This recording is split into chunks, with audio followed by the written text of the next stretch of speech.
gonna seize the day. We got some crazy games to play today. Game Away! Today's video is sponsored in part by geeksgamers.com. Come join conversations about your favorite films, video games, TV shows, and much more. You can also enter for a chance to win a PlayStation 4, so go to geeksgamers.com to learn more or just click the link in the description below. geeksgamers.com. Welcome home. Shantae Half-Genie Hero.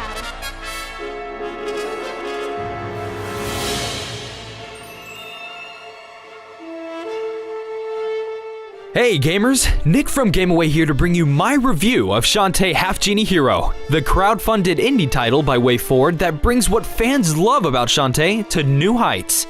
Is this a magical game like fans have wanted, or is this yet another dent in the reputation of crowdfunding? Let's find out.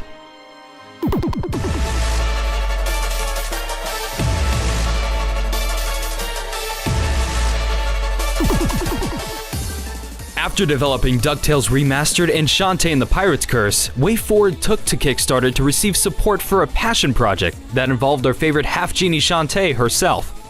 With the series being mostly Nintendo exclusives, WayForward desired a release on all major platforms, and fans came in droves to back their favorite console.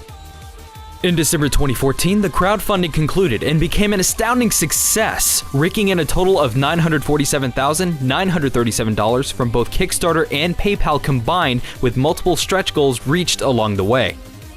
2 years later, backers and non-backers are now able to get their impatient little hands on the game, and boy, my hands were impatient.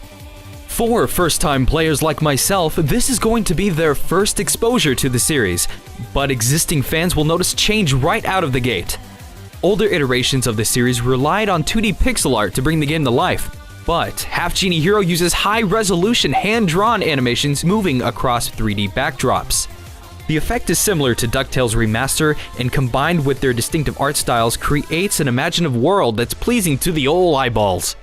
Shantae isn't only packing a new look, she picks up some new transformations this time around. By activating her dance technique, she can change into a number of creatures for however long she wants, including an elephant that can crush enemies, a crab that can travel underwater, and a monkey that can speed across land and climb walls. You'll see these abilities put to good use shortly after their introduction, as the levels are custom made to get you used to using it. The story is relatively simple, starting with a cryptic message from the genie realm informing Shantae of a dark force wanting to use the genie magic for evil, and naturally, it's up to her to save the day with her trusty friends and abilities. Along the way, you'll encounter some well-written dialogue that doesn't take itself seriously, all the while throwing in some jokes here and there. I especially loved the one-liner jabs towards Kickstarter. All is without faults, and this game has a fair share of its own, starting with how it handles substance. But I'll get to that in a moment.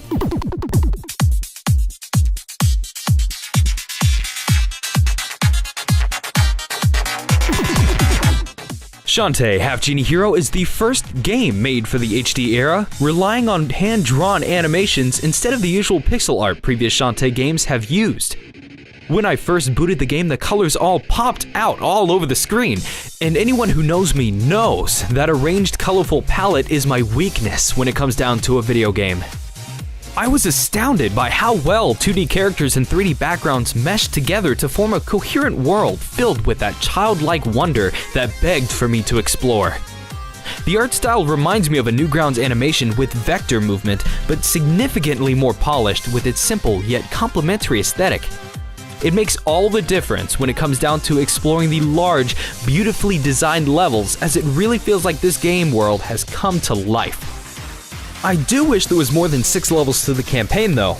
It would have allowed for WayForward to design even more lovely looking environments. I played the Wii U version for this review, and unfortunately, none of the system's features were put to particular use. The game displays on the gamepad and the TV simultaneously, but none of the gamepad's touch functions work.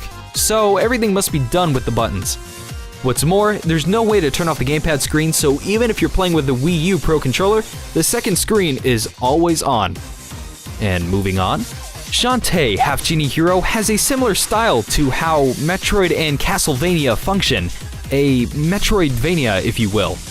Castlevania is more platforming focused while allowing abilities to take on foes to advance through levels. Metroid has these same functions, but it adds and focuses on what is commonly known as fetch quests. You find new abilities throughout different levels to advance through other earlier levels just to proceed with the game. These Metroidvania-style transformations have to be earned in turn, and each grants unique abilities that allow Shantae to traverse previously blocked areas of the game, from climbing up walls to exploring underwater. It's basically this. Get an ability in level 1 to reach an ability in level 2. Use level 2's ability to reach an ability in level 1 to get an ability in level 3 that you need to get an item in level 2 to satisfy the requirements of this one NPC that asks for a specific item. The NPC then gives you said item to give to another NPC that will finally give you what you need to advance the plot. Whew. The fetch questing in Shantae Half-Genie Hero is the biggest annoyance, as it forces a rinse and repeat gameplay loop. The game relies heavily on this to give the illusion of substance. Checkpoints are also very confusing in some parts of the game. They're separated by sections, meaning that after you complete a chunk of a level, the game's momentum is brought to a halt just to ask you to save your progress. This wouldn't be much of a problem if it didn't happen every single section of the game, meaning every single terrain change. It's nice to ensure the experience the player is having is consistent, but you shouldn't subject your players to hand-holding, especially in a franchise like this. All is not lost though, as the platforming combined with these abilities are what make the game shine. Learning your Willow Smith-styled combat, whipping your hair back and forth, collecting gems along your way to spend at shops for new magic spells will assist you on your adventure.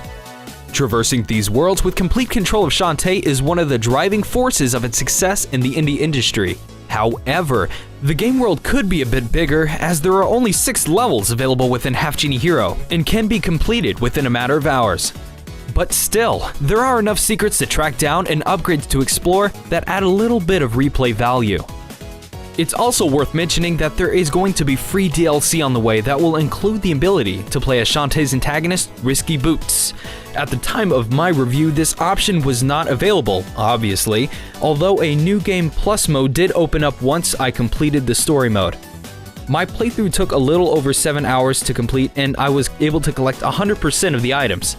Though doing this isn't necessary, and a speedrun could probably be completed in a few short hours.